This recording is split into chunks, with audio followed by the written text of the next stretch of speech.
Sitenya vya wapo Eni lafa tratuko Kefatia kulazai Kama piasa sai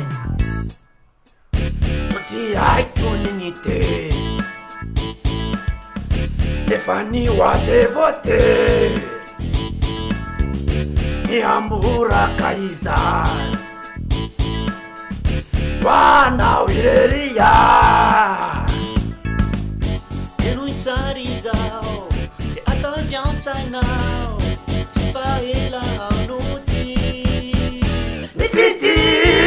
Zainu mekwanao Geiri kutetaratiza Ya wanaji kwao Nukufatu kilalao Farita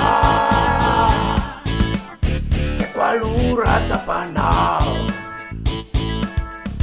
Nejapanaya nati kwao Kezakao iturata Sani vetu kuliza Resurera sitakao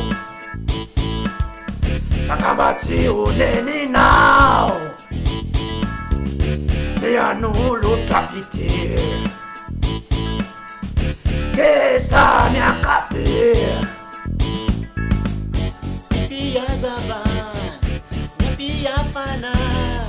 Sapa kwa wanajui kwao Nifiti Zainu mekwanao Geiri kutetaratiza Ya wanaki kwao Nukufatu kilalao Farita Yeah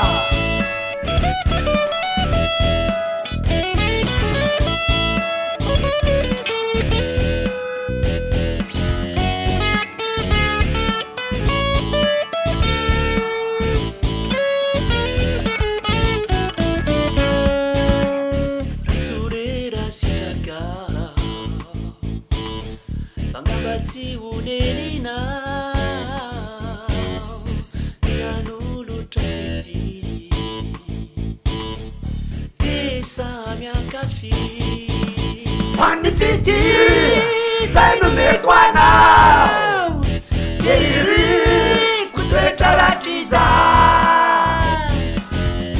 Ya wanaki kwao Nukufatu kilalao Farita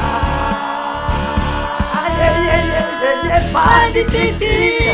Zainu mekwanao Geiri kutetaratiza Ya wanaki kwao